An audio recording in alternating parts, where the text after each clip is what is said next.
1. That's how many days until the Australian Easter Yearling Sale kicks off here at Inglis's Riverside Stables. 484, that's the number of yearlings catalogued for the sale. 1 in 10. That's the stakes winner to yearlings offered ratio for this man, Chris Watson from Mill Park. Mate, you've been here for more than a week now. Absolutely. How's the run up to the Australian Easter Yearling Sale been for the Mill Park team? Oh, it's been fantastic. We arrived and we've never started inspections as early as we have as this year's. It's been a phenomenal number of inspections, so expecting a pretty solid sale. Numbers, Mark Player, how many calls have you taken on behalf of Rebel Danes owners before deciding on Widden in a momentous decision yesterday? Oh, look, it was a fun process, the whole expression of interest process for Rebel Dane. He was a stallion we could come up with many numbers, incredible high stats for his stakes winners to foals, and those sort of things. But at the end of the day, we had 13 studs from around Australia contact us to express some interest, to do some due diligence about the horse, to look at how they could put together a deal that might be of interest to the owners. And then we had 4 put in official expressions of interest, and we had a really, really hard meeting yesterday. We had to go through it, come back to the principles of what the owners were actually trying to achieve for the horse, and then we came up with the one winner. And probably the hardest thing, talking to the losing parties, the disappointed parties. Fortunately, we work in horse racing, so people understand running second, running third. But the disappointment levels were certainly outweighed by the joy of one. So it's a really exciting day for people, an exciting day for Widden, and I hope for the industry it'll be a great home for him. But as would the other studs that went through the expression of interest, everyone would have been a great home for him. Due diligence, I want to dive into that a little bit more, because there's a lot of people doing their due diligence at the moment, Chris, through the yearling inspection process. You're based in South Australia. The hub of the breeding industry is in the Hunter Valley of New South Wales, and a lot of the buyers are in the metropolitan cities of New South Wales and Melbourne.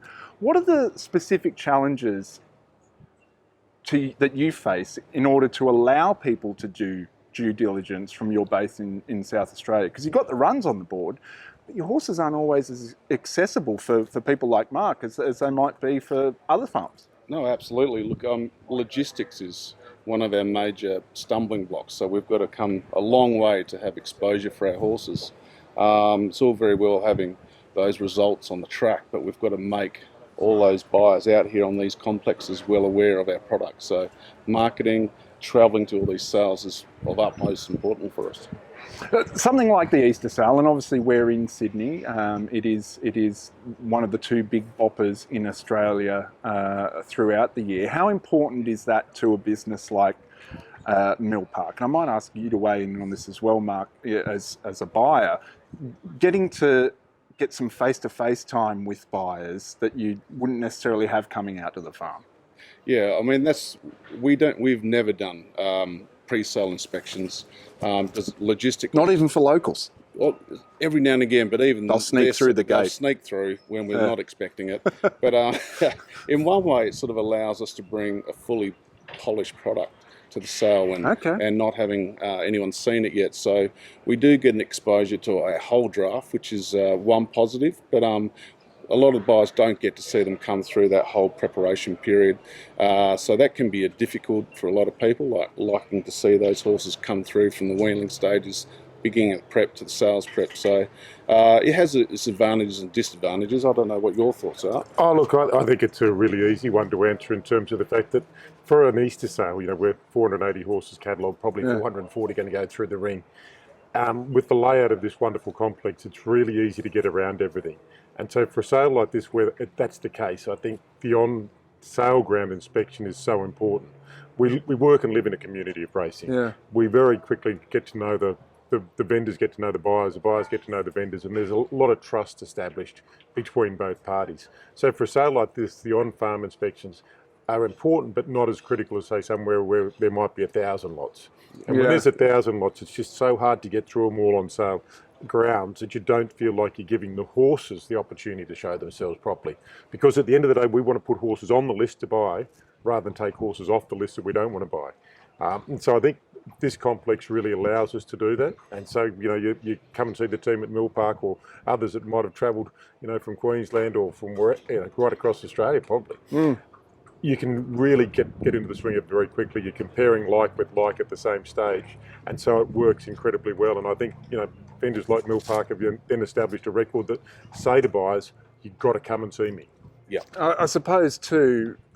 I mean, it's not just South Australia. Mark, you've worn a lot of international hats over the years. The same would be true for your international buyers, which it's very exciting to see some of them actually coming back. And isn't it wonderful to see some familiar faces back on the grounds and stuff? They just look so much older, haggard. I'm not sure why you were looking at me when you were saying that, Gus, but anyway, we'll take it as a compliment of sorts. But look, if I go back to the days when I was buying for the Hong Kong Jockey Club, which is now quite a long time ago, as you point out, but we weren't in the position that we could come and do on-farm inspections. We'd just arrive at the sale grounds and we'd get, admittedly, you only have to get through all the colts. But it was a different pressure and a different thing. I think if we could have done that, like the old days of Newmarket compared to here, it was much harder to do the inspections at Newmarket than to come here, and there's more walkways. The vendors are, clearly more relaxed. The horses are clearly more relaxed, and they're showing themselves better. And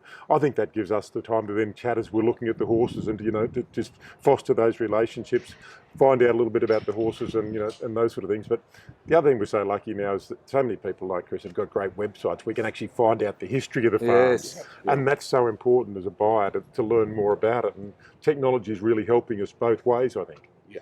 Now you're a farmer. How much have you had to dig into that marketing and digital revolution that Mark's referencing? Have you become conversant in that? I know you've been beating people off with a stick based on this year's campaign around the alphabet. I can't get through the alphabet, by the way. It's my second grade education. But is that something that's become a much bigger part of the biz? So much.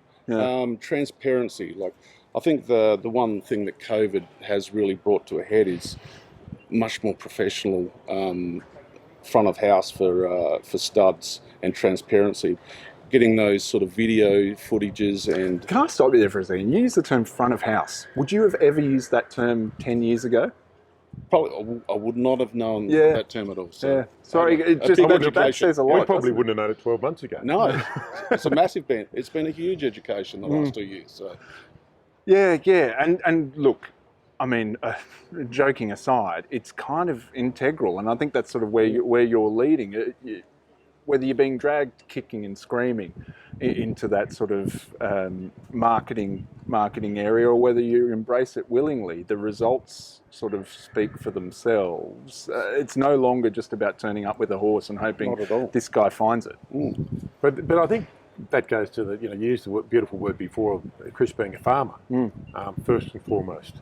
When if you can't go and visit the farms, and you can't get to know them, you can't get to see and get an understanding of why some farms are more successful than others, why things go so well.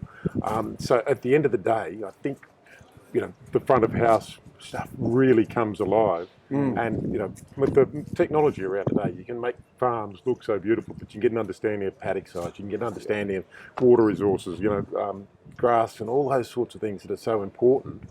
I went to New Haven Park last year for the first time.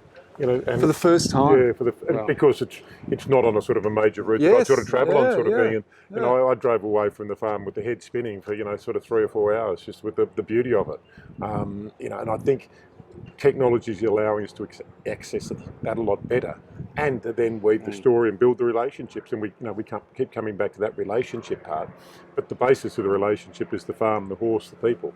Absolutely, and I like the New Haven Park link because it's a good example of the tension point that racing currently faces, bloodstock currently faces, between tradition, history, the agrarian lifestyle of Australia, and the future, and the need to innovate and the need to do more. And anyone who says that history isn't an important part hasn't ever read one of these, because this is one of the most thorough history books you can come across. It's got the history of each and every horse in it. Let's talk about horses.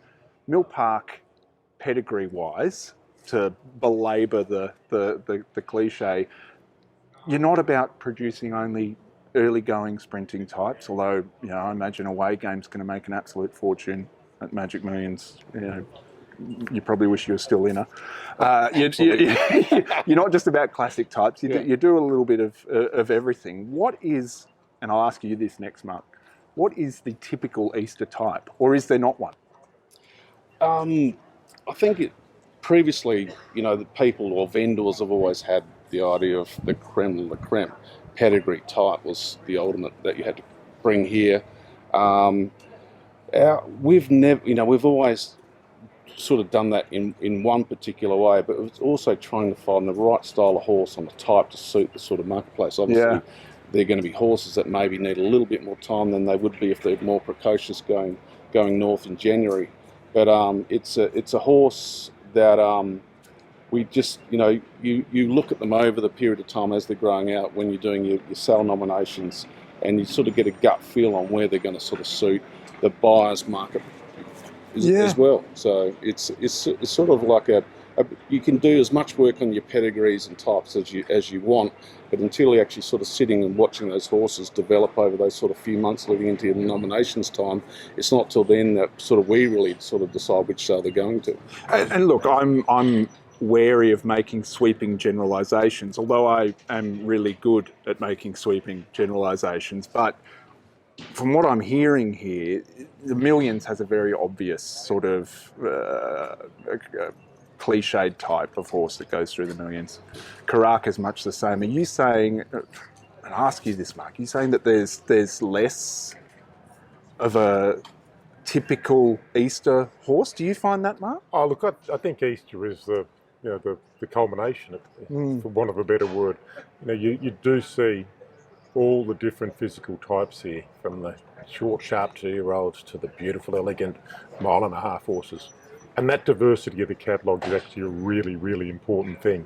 But I think the hardest thing for someone like Chris is that, you know, because of where he is, he's coming up and he hasn't seen the competition. Absolutely. And so suddenly he's arriving on ground, and he's been looking at his horses and, you know, falling in with lot number 321 and, you know, lot 47 is not going quite so well or whatever.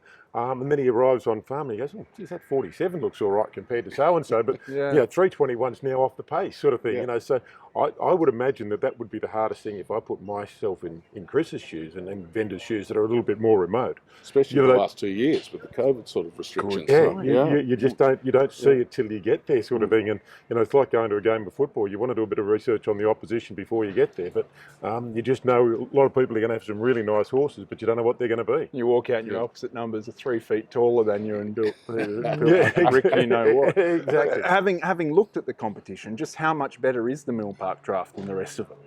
Oh, look, I mean, without selling ourselves short, they really are an outstanding bunch. No, but seriously, that is a good, valid point. You know, when you are so restricted and there's a very small sort of population of horses, it is hard to sort of judge where you are sitting when you come up to a sale like this. So you've got to be really, really sort of on the ball with the style of horse that you do bring here.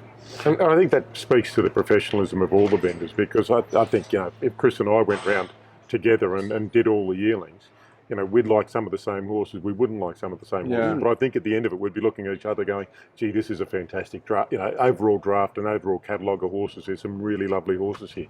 And that, at the end of the day, is the bottom line, that as vendors, you want that to be strong. As buyers, I want it to be strong. I want it to be a little bit weaker than he wants it, because I want to find some value. But you know, it's hard to find that happy medium. So, you know, one is happy, the other one's medium. I don't like being called a robber again, but, you know, you've got to try your best for your clients. And it is a melting pot. It's great, and I used the word community before, and I really feel like the vendors and the buyers, the sales company, there is this wonderful sense of community that we're, you know, when times are tough, everyone's in it together. When times are good, you're competing as best you can. But when somebody has some success, be it in the sales ring, be it on the racetrack, we celebrate it in true, beautiful Australian style. We're really happy for each other. Now, I'm not going to hold your feet to the fire, Mark, but just general impression, and no impression given on Yarns with Gus is binding unless it's funny. Fillies or colts? Are you seeing, what are you seeing more strength in this year's catalogue? I had more fillies on the shortlist. I'm here to buy the same number of colts as I am fillies, so I was trying to be really even about it. I've just landed on more fillies this year. I think the colts certainly have a greater range in terms of the sprinting types and some of the staying types. You know, we're seeing some of the new, the stallions like Dundee, the Autumn Sun, those sort of horses that are going to have a little bit more of a staying influence potentially, or certainly a mile up influence. There's some beautiful examples of those sort of horses coming through in the colts, and then you get some of the, at the other end you've got some of the lovely speed horses that you can see and feel. But I ended up on some more fillies. I think probably because at the end of the day, when you're buying a colt, you're prepared to forgive a little bit of pedigree if you find the type you really love, because you back your judgment that he's going to win a really good race, and he can become a stallion because of his racetrack performance. With a filly, you're still looking at that residual value the whole time, and because this is the cream in terms of the pedigrees, you do keep coming back and saying, "Oh, that can go on because of its pedigree." You know, I'll forgive that little bit of confirmation because of the pedigree. I think it'll run through it. I'll get the vet to check it, but there's more of those there that we can actually end up on. So my fillies list is stronger than my colts list, and we'll see how we go on the day or the days. Your fillies list, and as you said, you've got orders sort of 50-50. You're finding it's a pretty even split. But talk to me a little bit about the fillies fund that you're involved in. How did that evolve, and where do you sort of see it going from this sale onwards? The fillies fund really evolved out of the colts fund we did last year. Rob Ralston and I, who are two probably the more older bloodstock agents, I suppose, to put it kindly to both of us, we, for several years now at sales, we kept running into each other on the same horse. Yeah. We probably have a very similar eye for what we like in a horse. We just kept running into each other. And I had some clients that I was putting into horses and were getting beaten by him, or he had clients he was putting on horses getting beaten by me. And at the end of the day, we said, why don't we just combine? If you can't beat them, join them. Yeah, can't beat them, join them, exactly. We've combined. Rob's a fantastic guy to work with. He's got great integrity. He's got a great eye for a horse, and we do work really well together. Every day's a fun day and stuff. And our clients are also compatible, which is fantastic. So the way we do both the colts and the fillies fund is we buy 5 in the fund, and you can get in for a 10% commitment or a 2.5% commitment, so on. But you're in all 5. So it's all in, all out sort of thing. We believe that gives our clients better chance to get a good return out of it. That there's nothing worse than you buy 5 fillies and the client goes into one and another one, and then the third one's the good one, and they just feel like they're unlucky. Come into everything, spread your costs, spread the training costs over 5, take a smaller percentage of each one, but enjoy it, race it with good people. So that's the way it evolved, and we keep hopefully finding the right horses, but it's great fun doing it together. And I think most of the vendors, as we go around, think we're the odd couple or the Muppets or something. But no chance. we seem to get through it. There's no chance you could have a little falling out in the future, just to get a bit more sort of strength. You want them bidding back against one another, right? Bid it up. I think we do have vigorous debates, but we don't have falling outs. Well, that's Stadler and Waldorf of the bloodstock world, and hopefully you won't be throwing too many stones in the auditorium over the next couple of days. No, but it's good to have that challenge too. I mean, I think sometimes when you're working as an agent on your own, you're not challenged enough about your opinions, and to have somebody else that you're working closely with really sort of focuses your mind, focuses stuff. And I think that's probably again comes back to, as a vendor, that sort of isolation sometimes. How do you compete with the guys that you're doing if you don't see what they're doing with horses? Good point. And because again, technology and those things are changing. Feed regimes, how horses are prepared is an evolving science. And I think, for Chris and his team being that little bit remote, how do you see it? How do you compete if you're not living it all the time? And they're those small percentages, right, Chris? Like we talked before we went on air about just the process of getting horses from South Australia up to here or up to the Gold Coast for millions and that sort of thing. And when you start out in this business, you're probably thinking, well, I've put the polish on a very nice horse here, and that's it. I'll take it to to the sale and away we go. But you've got to deal with staff. You've got to deal with, the trucking companies or organise your own transport, or have your own transport. You've got to find a place to put people out overnight, and everything that goes into getting a draft just to the sale. Forget showing it off to buggerlugs over here and getting them to bid on it. That's before you've even set foot on the ground, right, Mark? It must be a huge and ever-growing challenge. Oh, really? I mean, it goes right from the beginning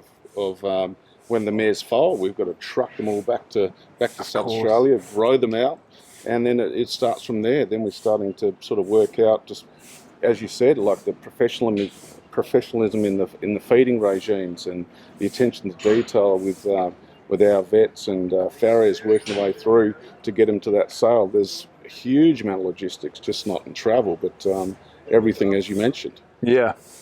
All right, well, we're going to wrap up shortly, but before I let both of you go, a bold prediction for the next few days at the sale. Once again, not going to be held to it. I'm not going to ask you for the top lot or whatever, but is there something that you think is bound to happen that nobody else has seen coming over the next couple of days? And I'm not sure who to start with. I'm looking at both of your eyes. I'm going to start with Mark. Look, I think everyone's seeing it's happening. And the bold prediction isn't a bold prediction at all. The market is going to be really strong. The market is going to be up. And it's just a matter of how far up we are in the market. Yeah. I think that the top 20, 30 horses in this catalogue are going to just sell enormously well. Yeah. And my hope is that the middle and the bottom is also really strong, because this is a catalogue that really deserves it. Yes. There's wonderful, wonderful horses here. The vendors have done a great job. The sales company's done an outstanding job. The industry is flying, and let's just hope that everyone walks away from it really happy. And I'm glad you brought that up, because I was going to say, with $21 million yearlings last year is sort of a benchmark for the people who aren't professionals like me, for the people who report on it. That's the fireworks. But the true gauge to health, that's a bit of a veneer to the health of a sale, isn't it? Yeah. The true gauge is in those areas you were talking about there, right, Mark? Yep. And I think we're if we go back our time in the industry, we used to go to sales where if the clearance rate had a 7 in it, we were pretty happy. 70% are cleared, that was good. Yeah. Then we sort of almost snuck to the 8s, and then we got to the 8s. And now we're virtually at 9. The rate we're going, we're going to have 101% clearance at some sale next year. Well, I don't think I'd like to be the agent that bought and sold the same horse at the sale, but maybe there's a twist to it. All right, you almost dodged it. I almost forgot, but your bold prediction. Oh, look, there's nothing much more I can add to what Mark said. I totally agree. I mean, if you follow on every sale that we're seeing here, there's no way that this isn't going to be a booming sale. So I can't add anything more. I think it's going to be extremely pleasing for vendors, and I'm sure the buyers are going to be very happy, because there's so many nice little horses out there for them all to buy on. So let battle commence, and hopefully it lives up to expectations. And make sure you stay tuned to tdnauznz.com.au over every day of the Inglis Easter Sale for all of the best results and stories out of the sale, best coverage in the Southern Hemisphere. Cheers, boys, and good luck. Cheers. Thanks, Gus. May the best man win. Chris. All the best. Good luck.